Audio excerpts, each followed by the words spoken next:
Eu quero comentar um pouquinho com você hoje sobre 2 Reis, capítulo 4, a partir do verso 28. Segundo livro dos Reis, capítulo 4, do verso 28 em diante. Vai aparecer também na tela, mas sempre que você vier na igreja, traga caneta, papel, Bíblia, anota. Tem coisas que você só vai ouvir uma vez. 2 Reis, capítulo 4, do verso 28 em diante, diz assim: E disse ela: Pedi eu ao meu senhor algum filho? Não disse eu, não me enganes? Então ele disse a Geazi: Cinge os teus lombos e toma o meu bordão na tua mão e vai. Se encontrares alguém, não saúde, se alguém te saudar, não lhe respondas. E põe o meu bordão sobre o rosto do menino. Porém disse a mãe do menino: Vive o Senhor e vive a tua alma, que não te hei de deixar. Então ela se levantou e a seguiu. E Geazi passou adiante deles e pôs o bordão sobre o rosto do menino, porém não havia nele voz nem sentido. E voltou a encontrar-se com ele. E lhe trouxe aviso, dizendo: Não despertou o menino. E chegando Eliseu àquela casa, eis que o menino jazia morto sobre a sua cama. Então entrou ele e fechou a porta sobre eles ambos e orou ao Senhor. E subiu e deitou-se sobre o menino, e pondo a sua boca sobre a boca dele, os seus olhos sobre os olhos dele, suas mãos sobre as mãos dele, se estendeu sobre ele, e a carne do menino aqueceu. Depois voltou e passeou naquela casa de uma parte para outra, e tornou a subir, e se estendeu sobre ele. Então o menino espirrou 7 vezes, e o menino abriu os olhos. Então chamou Geazi e disse: Chama essa sunamita. E chamou-a, e veio a ele, e disse ele: Toma o teu filho. E veio ela, e se prostrou a seus pés, e se inclinou à terra, e tomou o seu filho, e saiu. Amém, meus irmãos? Presta atenção para a gente então entender o recado do nosso Deus. É um clássico da Bíblia, né? Um texto conhecido nosso. Só para a gente entender, a gente vai ter que voltar um pouquinho. A Bíblia diz que o Eliseu, o profeta de Deus, o homem de Deus, ele sempre passava por Sunem, era caminho. Então, quando ele passava por Sunem, a Bíblia diz que uma mulher rica o observava. Essa mulher tinha uma família, tinha um marido, uma mulher de muitas posses, muita condição. A Bíblia não fala o nome, fala a sunamita porque ela morava em Sunem. E a Bíblia diz que ela então chamava Eliseu para comer pão na casa dela. Abriu a despensa para ele: olha, vem aqui, come com a gente. Ele comia, e ela então fala com seu marido: eu tenho observado que esse homem que come pão aqui em casa é um santo homem de Deus. Vamos fazer um quartinho para ele aqui em casa? Quando ele vier, quando ele passar por aqui, ele fica nesse quartinho. A gente mobília bonitinho, coloca ali uma cama, uma mesa, um candeeiro, uma cadeira, e quando ele vier, ele fica ali. Veja, ela não estava fazendo isso por pena de Eliseu. Eu estou com pena daquele homem de Deus, porque ele... Não, pena não. Ele é um santo homem de Deus. Você vê o que a unção pode fazer por você? Ela não fez porque tinha pena dele, mas ela viu a unção nele. A unção pode fazer por você coisas tremendas, né? A unção que estava nele fez com que ela então o ajudasse. Não ajudou porque ele sentiu dó. Ele anda maltrapilho. Não. Eu vejo que ele é pobre. Não. Eu vejo que ele é ungido. A unção pode fazer por você coisas que você nem imagina. Quem diria que uma mulher ia abençoar o homem de Deus só por causa da unção dele? Mas abençoou. Ela fez então uma casa para ele, um quartinho para ele. Todas as vezes que o profeta ia até ali, o profeta se retirava e ficava naquele quartinho. Ele e o moço, o obreiro dele. Um dia o Eliseu decide ajudá-la também. Já que essa mulher me trata tão bem, ela nos trata com tanto desvelo, com tanto carinho, nos dá uma atenção tão grande, eu quero fazer algo por ela também. E aí o Eliseu pergunta o que ela precisava. Ela disse: não preciso de nada. Eu habito no meio do meu povo, aqui não me falta nada, eu estou no meio do meu povo aqui eu estou bem aqui. Meu povo cuida de mim, me ajuda, não falta nada. Além do mais, eu tenho dinheiro. Porém, o moço, o Geazi, observou que ela não tinha filho. Eu já falei aqui que nessa época uma mulher no Velho Testamento, mais ainda, a Bíblia toda, né?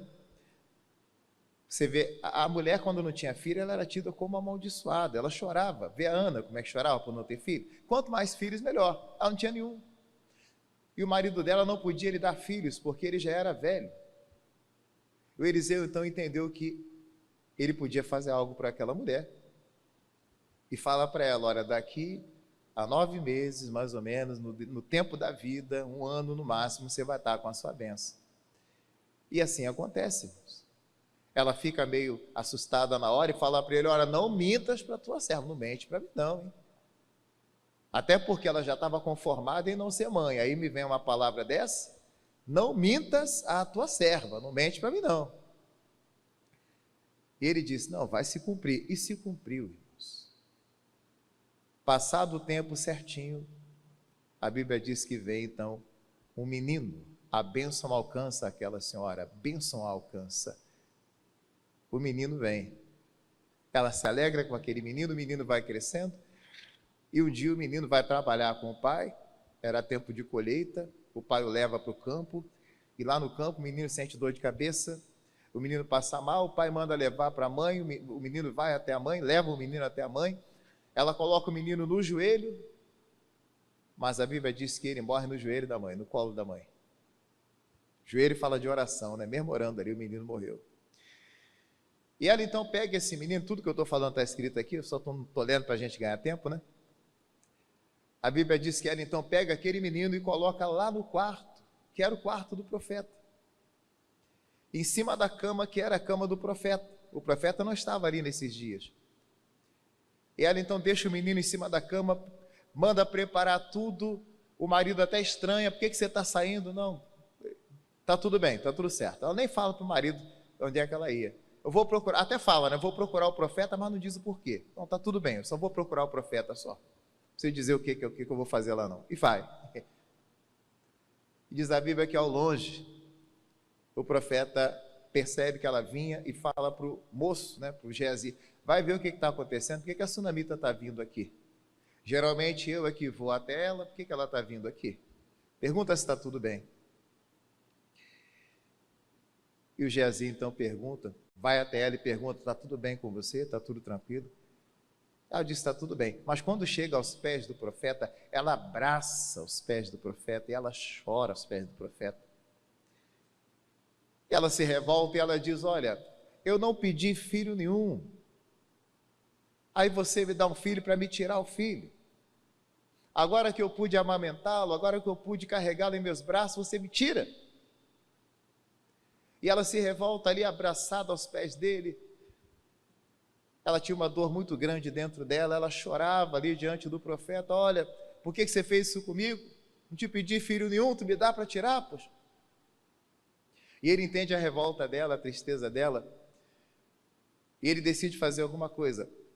Então, você leu comigo aqui que ele manda o obreiro dele ir até o menino morto.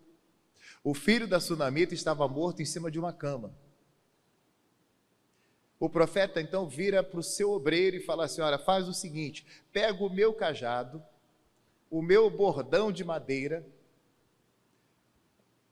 As pessoas usavam porque os terrenos eram acidentados, então muita pedra, terreno difícil, então às vezes se apoiava naquele cajado, naquele bordão. Leva o meu cajado, coloca esse cajado de madeira em cima do rosto do menino morto e ele vai ressuscitar. E o Geazi vai, e o Eliseu vai também, e a sunamita também. O Geazi chega primeiro lá, ele passa à frente, e o Geazi vai então e coloca o cajado dele de madeira em cima do rosto do menino, esperando uma reação, e o menino não esboça reação alguma. Eu imagino ele tentando várias vezes, colocou o cajado no rosto do menino, colocou de novo, colocou de novo, colocou de novo, e quando não dá certo uma vez, você tenta de novo, né? E você vai, eu tentaria. E aí ele volta até o Eliseu e fala assim, olha, não adiantou não, o menino não ressuscitou, não adiantou não. E aí o Eliseu então vai, você leu comigo aqui que o Eliseu vai, e a Bíblia dá detalhes, né, de como Eliseu opera o milagre. Ele entra na casa, entra no quarto e ora. A primeira coisa que ele faz, ele fica só ele e o menino. E ele então faz uma oração ali no quarto, só ele e o corpo morto do menino. Ele começa orando, ele busca a Deus. Havia uma batalha espiritual sendo travada ali, ele querendo vencer a morte ali, né?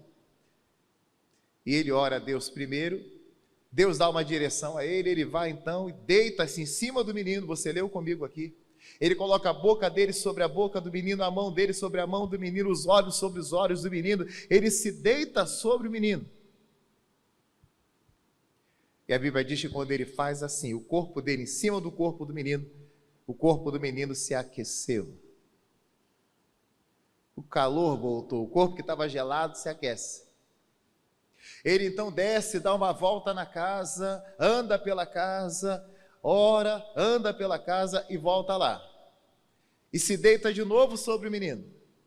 Aí a Bíblia diz que o menino espirra 7 vezes e o menino ressuscita. Diga glória a Deus, irmão. Aí ele chama a sunamita e fala: toma aqui o teu filho.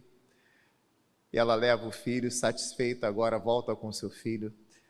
Mais à frente você vai ver no capítulo 8 que esse menino já estava grande, né? O menino agora cresce, não teve mais problema, né? Acabou esse problema aí, e o menino agora realmente cresce, cresce forte, cresce saudável, curado daquele mal todo ali. A lição que eu quero deixar para você, irmãos, é o seguinte: primeiro, o Eliseu mandou que o Geazi fosse, e o menino não ressuscitou. O menino continuou morto. Aí o Eliseu vai e ressuscita o menino. Qual a diferença entre a ação do Geazi ali e a ação do Eliseu? Por que o menino não ressuscitou? Veja, o menino estava morto, irmão. Isso aqui é para nós, aqui na reunião de família. Há familiares nossos que estão vivos fisicamente, mas espiritualmente estão mortos no pecado, nas suas atitudes. Nós amamos a nossa família, mas infelizmente há familiares nossos que estão muito longe de Deus, vivos fisicamente, glória a Deus, mas espiritualmente estão mortos no pecado, na prostituição, nos vícios. Você olha assim e você fala: poxa, pastor, acho que se ele continuar assim, ele vai morrer mesmo, fisicamente também, porque do jeito que está, espiritualmente ele já está perdido, já está morto, né?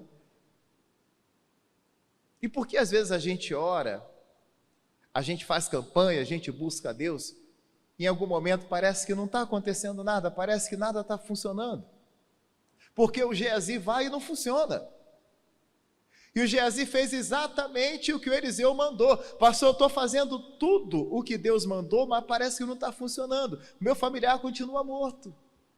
Eu venho aqui, eu oro, eu busco, eu peço a Deus, eu faço o que a palavra diz, mas parece que não está adiantando muito. E é muito ruim essa ideia de frustração, é muito ruim quando você tenta e a pessoa não se converte, você faz de tudo e a pessoa não muda, e você diz: poxa, mas eu fiz tudo certinho. O Geazi deve ter ficado muito triste: profeta, eu te obedeci, eu fiz tudo que o Senhor mandou, mas não adiantou, mas eu fiz o meu melhor.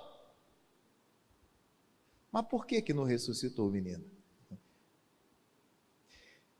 Eu queria que você entendesse o seguinte, irmãos. Primeiro, o Eliseu manda o Geazi com o bordão nas mãos, com o cajado na mão, e com aquele cajado ele toca o corpo do menino, o rosto do menino. O menino não ressuscitou. Sabe por que o menino não ressuscitou? Entenda, o Eliseu, ele não queria tocar o corpo do menino. Ele não queria contato físico com o menino.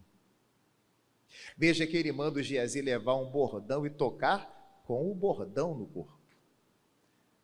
Para quê? Para que não tocasse fisicamente ali. É tipo quando você, um exemplo bem bobo para você entender, você vai matar uma cobra, você mata com a mão? Você não pega um pedaço de pau para você não quer tocar na cobra.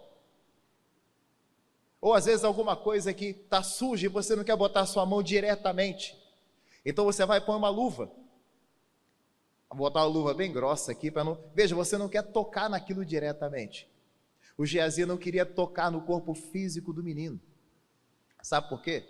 Porque o judeu não podia tocar em corpo morto, senão ele iria se tornar imundo. Pela lei ele ficaria imundo por um período, mesmo ele sendo um profeta. Se você toca em um corpo de um morto, você fica imundo por um período. Era considerado imundo por um tempo. Então ele evitava tocar em corpo morto. Poderia tocar se fosse parente. A sunamita não teria problema porque ela era mãe. Se fosse mãe, pai, um parente seu, você tem que tocar, não tem jeito, né? Mas se for, não, o Eliseu não era nada daquele menino. Ele não era pai do menino, ele era só um profeta. Então ele não podia tocar diretamente no corpo do menino, porque a lei é considerada imunda, então ele evita tocar, tá dando para você entender? Ele evita o toque físico, toca com o cajado, toca com o bordão. Geazi, vai lá e encosta o bordão, não toca nele não, porque se tocar, você vai ser considerado imundo pela lei. Só que adiantou, pessoal? Não adiantou nada. Aí o Eliseu vai, entra no quarto, ora, e ele busca de Deus como é que ele ia fazer.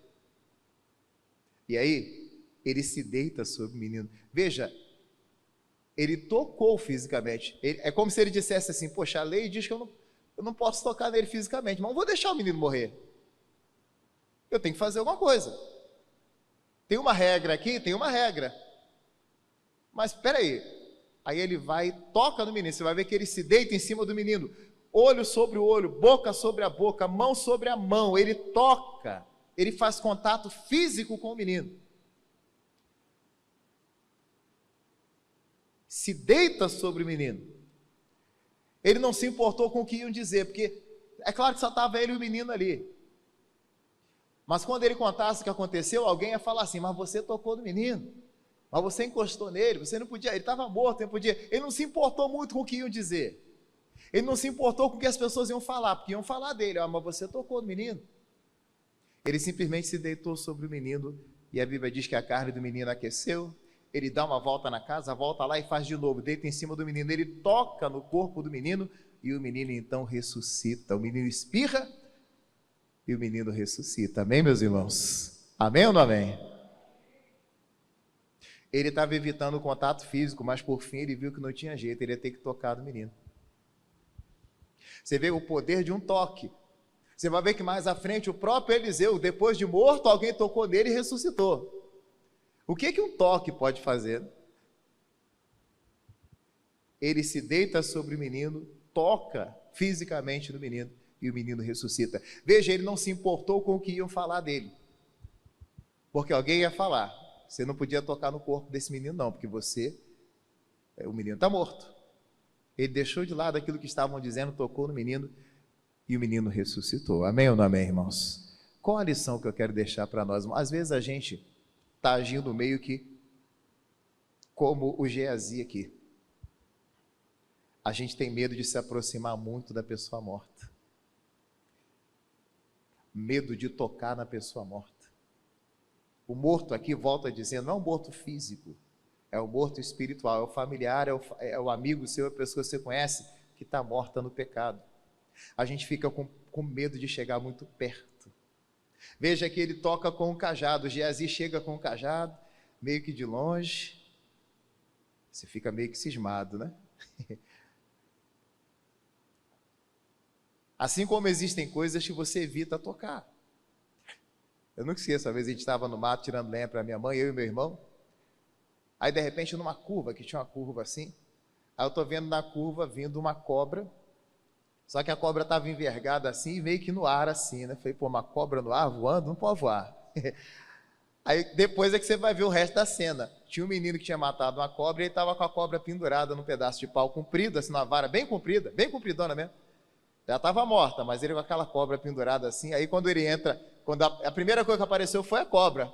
Depois é que ele vem, né? A vara com ele, tá? Ele carregando aquela cobra. Não, eu matei a cobra ali em cima. Mas mesmo a cobra morta, ele não pegou na mão. A cobra, né? Meio distante assim. Tá morta, mas também. Existem coisas que você não quer tocar, você não quer chegar perto. O Eliseu não queria se aproximar muito do menino, ele não queria tocar porque iam dizer, iam falar. Ah, mas você tocou no corpo morto? A lei não deixa, você não pode fazer. Mas, irmãos, foi o contato físico dele com o menino, com o morto, que ressuscitou o morto. Às vezes a gente não está conseguindo ressuscitar, trazer o nosso familiar para a vida, porque a gente não se aproxima dele o suficiente. A gente quer usar o cajado, a gente quer usar o bordão. Sabe qual é o bordão que a gente usa? Às vezes é um bordão mesmo. Sabe, ali era um cajado, né? A gente às vezes usa expressões, tipo assim, eu estou orando por ele. Eu oro por ele todo dia. Eu peço a Deus pela vida dele, eu estou jejuando por ele. Eu estou jejuando, estou orando, mas será que eu estou perto dele o suficiente? Às vezes eu estou usando o bordão também pode representar isso, a oração que você faz. A oração tem poder? Tem. A oração do justo pode muito ter seus efeitos? Pode. Mas você só ora e não faz nada. A oração indica também ação. Orar é você, claro, orar a Deus, mas também agir. E às vezes a gente não está agindo, a gente fica distante. Sabe o que acontece às vezes? A pessoa pensa assim, ô pastor, meu familiar, ele está envolvido com droga. Então eu não me aproximo muito dele, eu oro por ele, mas eu não chego muito perto, eu deixo ele para lá. Talvez seja aí que está o problema. Você ora, mas não se aproxima, você evita contato físico, você evita chegar muito perto. Está igual o Geazi, com o cajado na mão e meio que distante do menino morto. Irmão Eliseu teve que abraçar o morto, irmão. Abrace o morto. Fala para a pessoa do seu lado, vai lá e dá um abraço no morto, vai lá. Pastor, imagina você abraçando um morto de verdade. Teu coração devia sair pela boca alguma, né? Tem gente que tem medo de morto. Imagina o que iam dizer do Eliseu. Rapaz, você não pode tocar nesse morto, não, para com isso, não faça isso. Não pode. Ele não ligou para o que falava, ele foi lá e abraçou o morto. Sabe o que é esse abraçar o morto? Você precisa chegar mais perto do seu familiar que está morto no pecado. Mas a gente fica com medo de se aproximar muito. Ah, pastor, ele está no relacionamento homoafetivo, então eu oro por ele, porque eu não quero chegar muito perto dele, não. Então, mas talvez seja porque a gente não se aproxima muito, que ele ainda não largou essa prática. É porque a gente fica muito longe dele. A gente parece até, desculpa a expressão, desculpa que eu vou falar, parece até que está com nojo da pessoa. Aí a pessoa sente isso, e se sente tão excluído, tão, sabe, tão podre, tão sujo, que ele não vem para o Evangelho. Ele não vem para Jesus, porque a gente às vezes olha ele assim, é o cajado, eu toco nele, mas não quero encostar nele. Então eu chego com um cajadinho e toco de longe. Medo de se aproximar, medo de chegar perto, medo de tocar. Não, pastor, ele está na droga, ele está na vida errada, eu deixo ele para lá, não me aproximo muito não. Porque, você está com medo que o pecado passe para você? Não vai passar para você. É você que vai colocar a vida nele, irmão. A morte dele não passa para você não, mas a vida que há em você passa para ele. O Eliseu entendeu isso.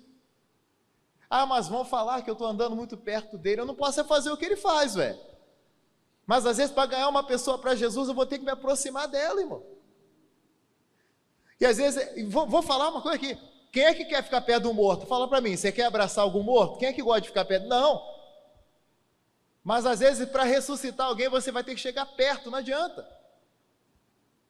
Jesus, para ressuscitar o Lázaro, teve que ir até o túmulo dele. Na casa lá do Jairo, ele teve que entrar lá e tocar na filha do Jairo. Ele segurou na mão da menina e falou, levanta, menina. A menina levantou, ué. Se Jesus não chegar perto, o Geazi vai com o cajado, por ordem do próprio Eliseu, com medo que as pessoas iam falar, não vou chegar muito perto, não, o cajado é comprido, vamos botar que o cajado tivesse aí 1 metro e um pouco, o cajado é longo, então não precisa nem tocar do menino. Medo de chegar muito perto, pois essa pequena distância aí está impedindo você de trazer o seu familiar morto para a vida. Chega um pouco mais perto dele, se aproxima mais. Às vezes a gente guarda uma certa distância, desculpa a expressão, faz parecer até que você está com nojo dele, porque aí você guarda uma certa distância e tal, você fala, não, ficar aqui. Quando eu falo sobre nojo, eu prego sobre nojo, eu lembro, minha mãe contava as mães sempre têm as suas histórias, né? Minha mãe contava que um homem uma vez foi beber algo. Talvez estava passando. Antigamente tinha muito essa coisa de você parar para pedir água para as pessoas. Hoje não tem muito isso, não. Eu voltava do colégio, você, com sede, tocava a campainha, tá? A dona vinha com o maior prazer te dava água. Você pedia água para as pessoas. Não sei se tinha isso aqui no Nordeste, mas lá no Rio tinha muito isso. Poxa, só pode me dar um pouquinho d'água? Tá? A pessoa dava e tal. Aí um dia um rapaz foi tomar água na casa de uma senhora. E a senhora trouxe água numa caneca que ela tinha. Só que essa senhora, ela era uma senhora muito doentinha. A senhora ficava o tempo todo cuspindo, tossindo e tal, aquela coisa toda. Aí esse homem, minha mãe contando assim, né? Ficou com nojo da velhinha. E disse assim: olha, essa dona está me dando água nessa caneca dela, mas ela fica cuspindo, ela fica tossindo, essa senhora fica o tempo todo... Eu vou beber água bem no cantinho da caneca, porque eu não vou beber no mesmo lugar que ela bebe, no mesmo ponto que ela bebe, que eu vou beber no canto da caneca para não beber no mesmo lugar que ela bebe, para minha boca não encostar no lugar que ela bebe, porque essa senhora é muito nojenta. Aí ele foi, pegou a caneca, virou a caneca assim, bebeu bem no cantinho da caneca, né? A minha mãe dizia que a dona virou para ele e falou assim: olha que legal, você bebe no cantinho da caneca, igual eu. E cheio de nojo da velhinha. É só uma ilustração. Você não tem que ter nojo de ninguém, é uma ilustração que estou mostrando para você. A Bíblia fala que o rico tinha nojo do Lázaro, não lembra? Mas depois ele pediu para o pai Abraão, para o Lázaro, o mendigo, molhar o dedo lá na água e trazer água para ele. Cadê o nojo agora? Ninguém tem que ter nojo de ninguém. No inferno, eu costumo falar que no inferno ninguém vai ter nojo de nada. Aquele que for para lá não vai ter nojo. O camarada queria beber água no dedo sujo do mendigo. Acabou essa história de nojo. Ninguém tem que ter nojo de ninguém. Estou lhe dando um exemplo que às vezes a gente fica muito longe do nosso familiar, por medo até do que vão dizer. O Eliseu tocando naquele menino, iam falar um monte, irmão. O profeta lá, tocando no corpo morto, lá, não pode, não pode. Por isso o uso do cajado. Qual o cajado que você está usando? Ah, não, pastor, não adianta falar com ele que ele não muda. Esse é o cajado que a gente usa. Não adianta. Não adianta porque a gente não se aproxima. A gente não é capaz de fazer uma ligação. Não, estou orando por ele, mas não adianta não. Nenhuma ligação às vezes é capaz de ligar, de falar assim: olha, Jesus te ama, de dar um versículo para a pessoa. Se nenhuma ligação é capaz de dar, que dirá ir lá, que dirá chegar perto, que dirá falar com a pessoa. Mas é aí que a gente não consegue, a gente volta frustrado, igual o Geazi.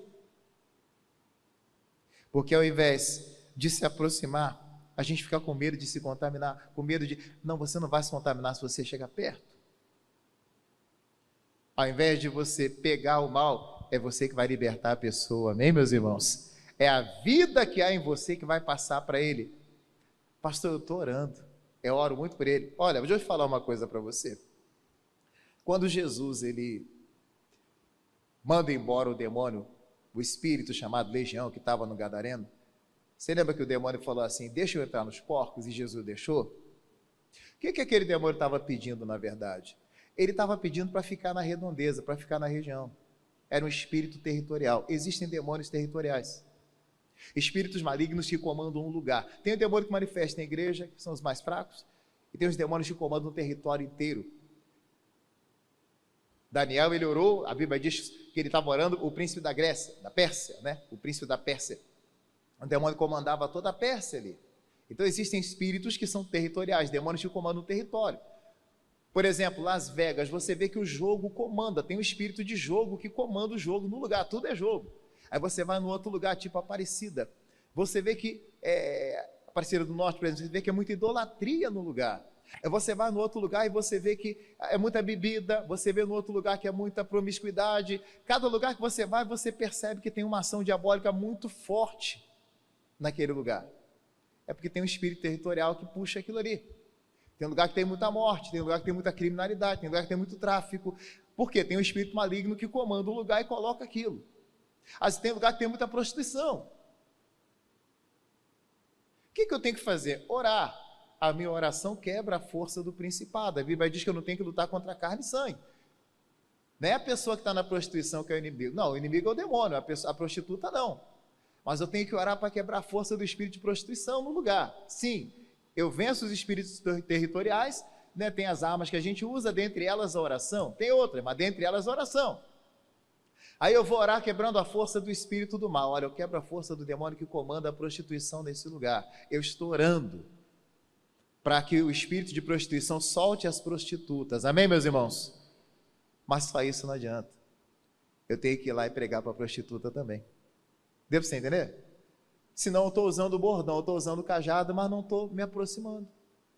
Só que aí, como é que você vai se aproximar da prostituta? Não, pastor, não vou me aproximar não, porque ela pode, sei lá, né, tentar me seduzir, sei lá, que alguma coisa pode acontecer, sei lá, o pessoal vai falar, se eu for pregar para uma prostituta, o pessoal vai dizer, não, você não pode chegar perto da prostituta não, apesar que ele está tendo um caso com a prostituta, há o medo de se aproximar.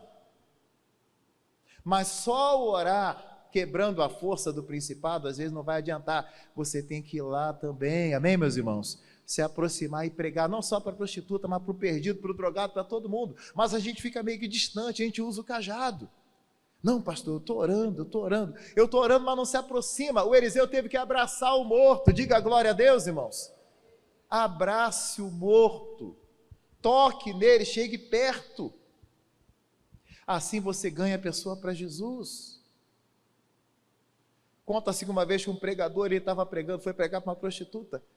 Ela estava dentro de um quarto, e as pessoas, quando viram ele entrar para pregar para a prostituta, ficaram falando aí, ó, daqui a pouco ele vai cair lá dentro, hein? A prostituta vai seduzi-lo e ele vai cair no pecado. Não, daí a pouco sai ele com a prostituta salva, diga glória a Deus, irmão. Ele não teve medo de tocar no morto. Está dando para você entender? A gente está usando cajadinho, medo de chegar perto do morto, medo de tocar, medo de se aproximar.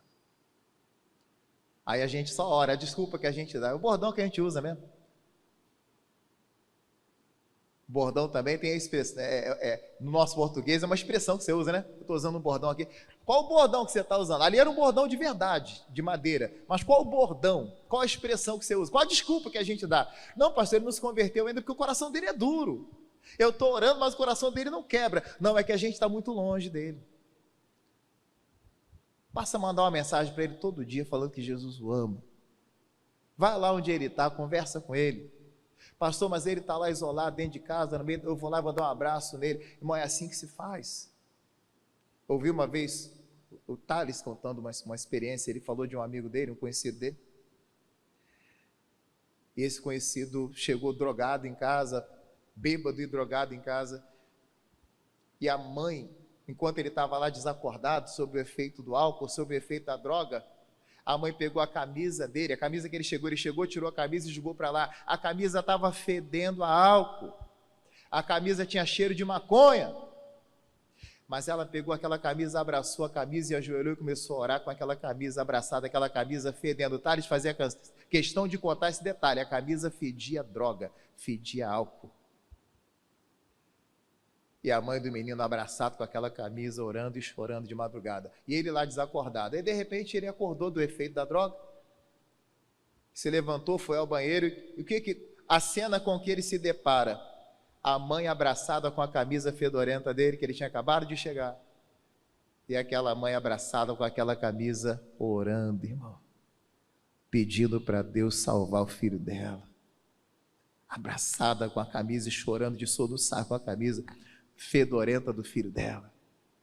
O próprio filho declarou isso, a minha camisa estava fedendo maconha, estava fedendo álcool, cigarro, tudo, e minha mãe abraçada com aquela camisa fedorenta, me orando. Aí ele conta que, quando ele viu aquela cena, ele foi e ajoelhou do lado da mãe, e ficou ali do lado da mãe, ajoelhado com a mãe, e ali ele aceitou Jesus como Salvador. Escute, o pai do filho pródigo não teve nojo dele quando ele voltou, fedendo porco, fedendo chiqueiro. O pai não disse assim, vai tomar um banho primeiro, depois eu te dou um abraço. Não, a Bíblia diz que o pai foi até ele e deu um abraço nele, sujo mesmo. O pai não ficou com nojinho, não, meu filho, vai tomar um banho primeiro, você está fedendo, hein? Depois eu converso contigo, vai tomar um banho primeiro, depois eu te ver. Não, o pai o abraçou sujo mesmo. Irmão, falta às vezes esse calor humano, a gente precisa se aproximar mais do nosso familiar, mas a gente fica usando o cajado. Guarda uma distância, não quero ficar muito perto não, porque vão falar. Enquanto a gente não abraçar o morto, ele não vai ressuscitar, irmão. Enquanto a gente não deitar em cima do morto, igual ele deitou, o morto não vai ressuscitar. Enquanto a gente ficar ligando para o que estão dizendo, e não se aproxima do familiar, Não, não vou chegar muito perto não, que vão falar que eu estou usando droga junto com ele. Não vou chegar muito perto não, que vão falar, irmão, eu não preciso fazer o que a pessoa faz, eu não vou fazer o que ele faz. Mas é essa proximidade que vai fazer a diferença. Porque senão a pessoa se sente tão excluída, fala assim, ó, fulano me trata como se eu fosse um leproso. Talvez o nosso familiar olhe para nós e diga assim, está lá dentro da igreja, mas me trata igual um leproso, não chega nem perto de mim, não me dá um abraço, não me dá um beijo, fica distante de mim. Não vou para a igreja dele não, porque ele me trata como se eu fosse um excluído da sociedade. E às vezes, irmão, se aproximar um pouco mais vai fazer toda a diferença. Para eu finalizar, olha esse texto de Lucas 19, põe lá para mim, Lucas 19, verso 6 em diante. Você conhece a história de Zaqueu, um homem que era o principal dos publicanos, um homem rico.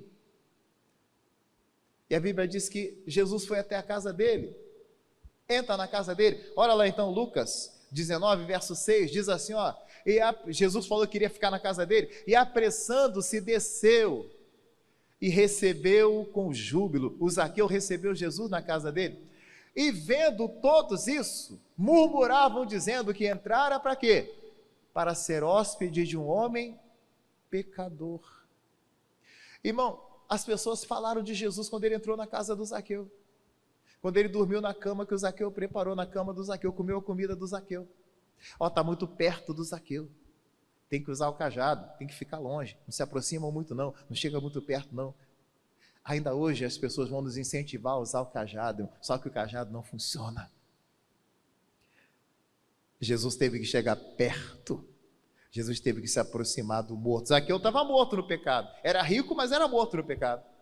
Jesus se aproximou dele, tocou nele, irmão, comeu a comida dele, deitou na mesma cama que ele, usou a mesma roupa de cama dele. Jesus não teve nojo do Zaqueu, não, esse camarada é cobrador de impostos, ninguém gosta dele, eu não posso ficar aqui, deitar na cama dele não, porque eu vou ficar imundo. Que ficar imundo? Jesus foi dentro da casa dele, e todo mundo falando, aí Jesus aí, hospedando-se na casa de um pecador, vai ficar pecador igual a ele. Se Jesus fosse bom mesmo, não ficava aí junto com o pecador. Irmão, Jesus não estava nem aí porque estavam falando. Ele queria era a conversão do pecador. E o que acontece quando Jesus chega perto, quando Jesus abraça? Vamos botar assim para você entender, né? É como se Jesus abraçasse o Zaqueu, chegasse perto, vem cá Zaqueu, eu vou te abraçar aqui. Jesus não teve nojo do Zaqueu. Ele se aproxima do Zaqueu. Põe para mim o versículo seguinte aí desse texto de Lucas 19, continua a leitura comigo. Põe lá para mim, por favor. Ó, e levantando-se Zaqueu, disse ao Senhor, Senhor, eis que eu dou aos pobres metade dos meus bens. Ao morto ressuscitando aí, ó. E se em alguma coisa tenho defraudado alguém, o restituo quadruplicado. E disse-lhe Jesus, hoje veio salvação a essa casa, pois também esse é filho de Abraão, porque o Filho do Homem veio buscar e salvar o que se havia perdido. E se Jesus tivesse nojo do Zaqueu? E se Jesus ficasse pensando no que iam dizer? Ah, vão falar que eu sou hóspede de um homem pecador, não vou lá não. Talvez é por isso que seu familiar não se converte, porque a gente guarda muita distância dele, a gente quer usar o cajadinho para tocar nele. Toca com cajado aí, não vou chegar muito perto não, porque pode passar para mim. Eu posso... Não, é a vida que você tem que vai passar para ele, mas o mal que há nele não passa para você não, porque você é de Deus, irmão. Não tenha medo de se aproximar do seu familiar. Irmão, enquanto Eliseu não abraçou, sabe por que o Eliseu orou dentro da casa? Isso aqui é muito bonito, irmão. Por que o Eliseu, antes de deitar em cima do menino, ele orou? Porque devia estar uma batalha dentro dele. Pô, mas se eu tocar nesse menino morto, vão falar. Se eu tocar nesse menino morto, vão me criticar. Deus, teve uma hora que Deus venceu. Vai lá e fala. Ele foi e abraçou o menino morto e ressuscitou o menino para a glória de Deus. Amém, meus irmãos? Chegue mais perto, seu familiar está precisando de mais calor humano. Jesus não tinha medo de morto. Lembra lá do filho da viúva de Naim? Jesus vai até o morto, toca no morto e ressuscita o morto. Jesus tocou no caixão, irmão. Isso aqui era um absurdo. Mas Jesus não é parente do menino, não pode tocar não. Jesus tocou no caixão do menino morto e o menino ressuscitou. Jesus não ligou porque iam falar. Talvez alguém no início falou assim: Jesus está tocando no caixão do menino morto, não pode, não pode. Mas depois que Jesus ressuscitou o menino, disseram assim: um grande profeta se levantou entre nós e Deus visitou o seu povo. Quem criticava agora falou: ó, se Jesus é bom mesmo, hein? Olha para o seu irmão de novo e fala assim: abraça aquele morto lá. Fala para o seu irmão aí, abraça ele. Sabe o que é abraçar? É comprar a briga dele. Eu vou te abraçar, eu vou te abençoar até você ficar bom, rapaz. Às vezes é isso que a gente precisa fazer, irmão. Esse abraçar é você, sabe, comprar a briga da pessoa, você lutar pela pessoa, abraçar a causa dele. Igual o Eliseu fez aqui, ele abraçou o morto. Abrace o morto. Compra a briga dele. Não fique distante dele. Não use o cajadinho. Não use o bordão. A gente vai se justificar: pastor, eu estou orando, ele é que não quer. O coração dele é que é duro. Bem, não é o coração dele que é duro, não. É porque a gente não se aproximou o suficiente ainda. Trata o camarada como se fosse um leproso, como se ele fosse, sabe, alguém excluído. Não, ele pode até estar errado, pode até estar no pecado, mas é nosso irmão em Cristo. Jesus morreu por ele na cruz também.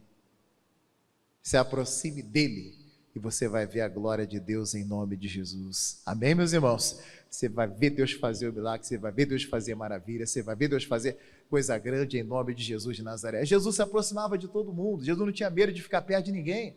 Jesus tocava no morto, Jesus se aproximou do cego, Jesus se aproximou do mendigo, Jesus se aproximou do rico também. Todo mundo, irmão. Não tinha esse negócio para Jesus, não. Pega essa palavra e põe no coração. Quando Eliseu deixou de lado o cajado, o bordão, e tocou no morto, o morto ressuscitou. Que possamos nos aproximar mais do nosso familiar. Amém, meus irmãos? Por mais que você diga: pastor, eu até chego perto, você está longe dele ainda, é por isso que ele não ressuscitou. Vai por mim. Quando você se aproximar, aí ele vai ver: realmente, eu sou uma pessoa querida pelo meu familiar, porque ele está me tratando tão bem, está me dando tanta atenção. Acho que eu vou para a igreja dele lá, hein?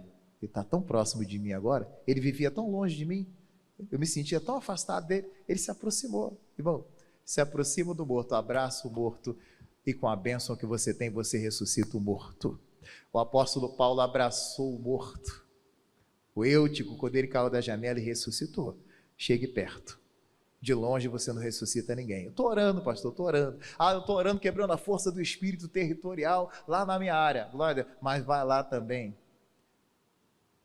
e evangeliza aquela pessoa que está lá também. Só quebrar a força do demônio não vai funcionar. Tem que ir lá também, calor humano, perto, tal, olhar, chegar perto, tocar, pregar, dar folheto, evangelizar. Aí o milagre acontece em nome de Jesus de Nazaré. Amém, meus irmãos? Essa é a palavra de Deus para nós. Vamos aplaudir a palavra do nosso Deus. Aos amigos de casa, todas as quartas, às 7, às 15, às 19 horas, oramos pela sua família. Venha buscar Deus conosco, Avenida Cruz Cabugá, número 165, no bairro Santo Amaro, aqui no Recife. Você é nosso convidado especial, em nome de Jesus. Vamos nos despedir dos amigos de casa, aplaudindo a Jesus, igreja. Deus abençoe.